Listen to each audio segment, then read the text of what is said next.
तो स्टूडेंट के हमारे पास बहुत सारे कॉल्स और क्वेरीज आ रही है कि इस बार का जो रिजल्ट रहेगा हमारा एनआईएस का वो किस तरह से रहने वाला है। तो हमारे पास सैकड़ों कॉल्स आ जाते हैं जिसमें स्टूडेंट हमसे ये पूछ रहे होते हैं कि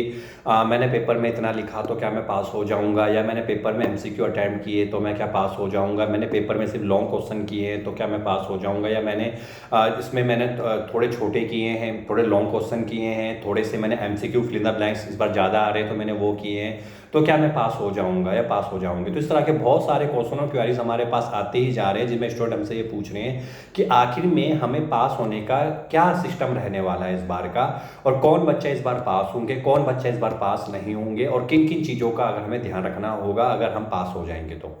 तो देखिए, एनआईएस बोर्ड का जो पेपर होता है वो पेपर इतना मुश्किल तो नहीं होता है। अगर आप पेपर में थोड़ा बहुत भी आपने पढ़ रखा होगा तो आप इजीली पास हो जाओगे। कोई बड़ी चीज़ नहीं होती है कि एनआईएस का पेपर कोई बहुत ज़्यादा मुश्किल पेपर बन के आता है। बाकी जो इस बार का एनआईएस का पेपर आ रहा है उसमें आपके एमसीक्यू भी अच्छे आ रहे हैं,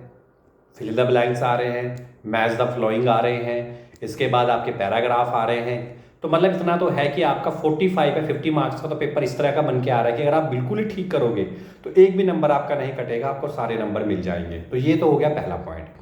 दूसरा पॉइंट ये है कि अगर आप पेपर कर रहे हैं या आपके हो चुके हैं, अगर आप पेपर को आपने पूरा किया हुआ है, कुछ भी नहीं छोड़ा,